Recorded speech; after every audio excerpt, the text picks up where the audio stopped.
So this has something I've never seen on a robot mower before. It's got a separate blade just for cutting the edge. Now, if you've never used a robot mower before, you won't know that they never actually cut up to the edge of the wheels. You always end up going around with a strimmer afterwards, which kind of defeats the point. Now, I've already been running the LUBA 2 all-wheel drive at my place for a while now, and I set up the original LUBA Mini at my in-laws last year. So I got a pretty good idea of what these are capable of. So the question is, do the changes in the Mini 2 actually make a difference, or are they just a gimmick? Straight out of the box, the first thing I noticed was these mud guards. Now they're new, and that's going to make a massive difference to how this robot actually operates, something I'll tell you about later. Setup on this is honestly about as simple as it gets. You take it out of the box, pop on the vision module, and that's basically it. There's no boundary wire to lay, there's no digging anything into the ground. And more importantly, there's no RTK antenna to install anywhere. And if you've looked at robot mowers before, that can be something that's quite off-putting, trying to figure out exactly where you're going to mount an antenna to get a good signal and everything. With this, it's pretty much plug and play. Robot lawnmowers, they've evolved over time. The original ones used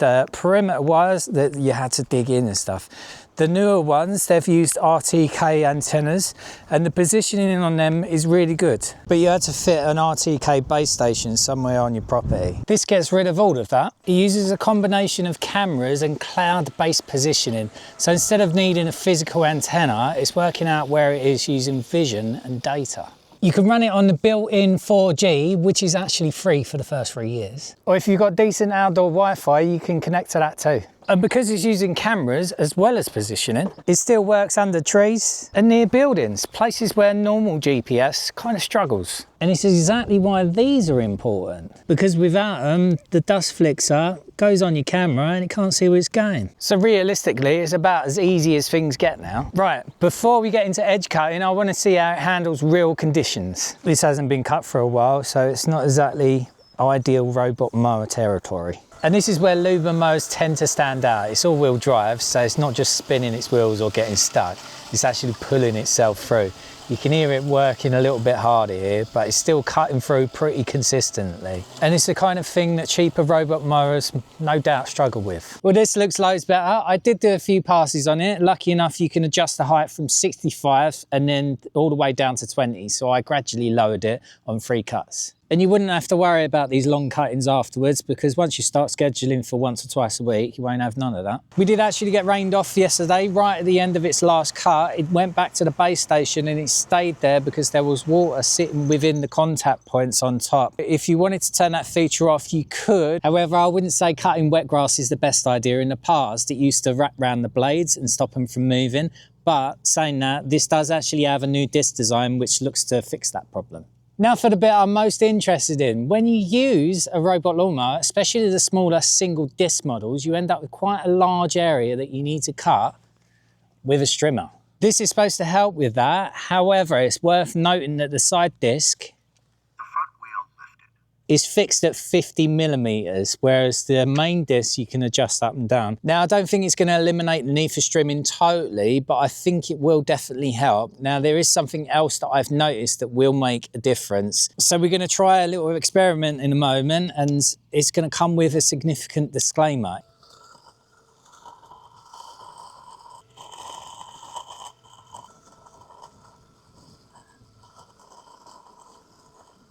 I know that you're supposed to leave a 15 centimeter buffer zone between a hard edge. I didn't when I mapped it. You can see on the map here that it didn't cut all the way up to the edge of the map zone. So it's almost enforcing a buffer zone regardless of what I mapped. Now that's a software issue. My old LUBA, the big one, cuts right up to the edge of where I've mapped it. So that's what I would like to see.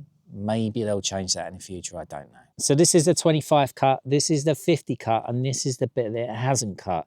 I would feel better if this 50 cut was over there, but it almost looks like there's an enforced buffer zone, and the buffer zone looks to be inconsistent around the perimeter. So if we look at the bottom here, obviously the center disc means there's a bigger edge. So in essence, the closest that you could probably get is 12 centimeters. With the extra disc, that means you're going to be able to cut more, but whilst it's in line with the actual wheels, the closest you're going to get is 7 centimeters, and that's because of this safety guard. I'm going to take this off just to try it. Do not try this at home. It's not what you should be doing.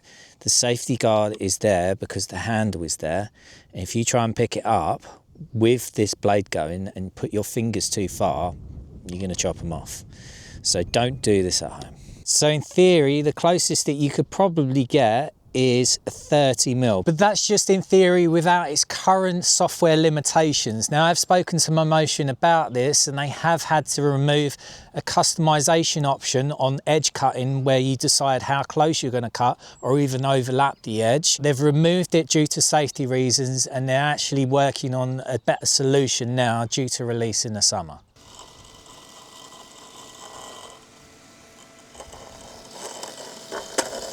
Okay, it's an improvement. I've got closer.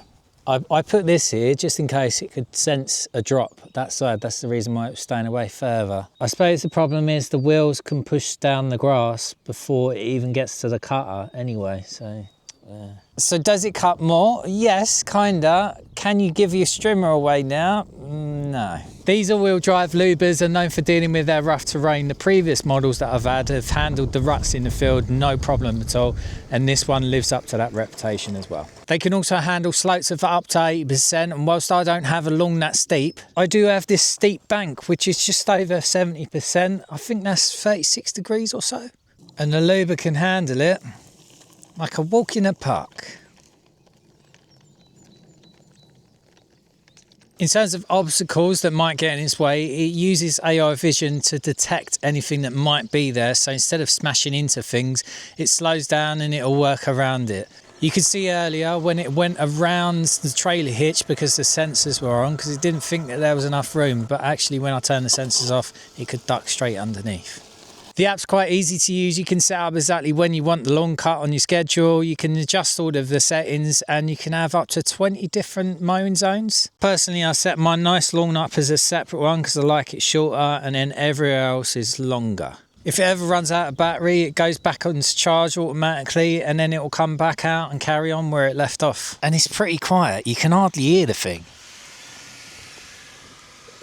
Right, there's two different ways of mapping. You can do the DropMow mode, which is what we're going to try out here, or earlier, and maps over there manually. Because we're doing manual mapping on this particular model, we need to go anti-clockwise because we need to keep the cutting disc on the right-hand side on the outer edge. When you manually drive it round in the app, you can basically set out and trace your lawn exactly how you want it. So you can go right up to edges, you can go around obstacles, set no-go zones. It all takes a little bit longer, but I think it gives you a much more precise results catered to how you want things done. Despite its limitations on the very edge, it still does a really nice cut.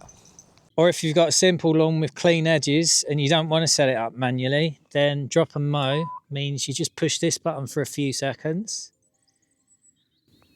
Drop already. Start working. It's going to trace this out automatically and cut it.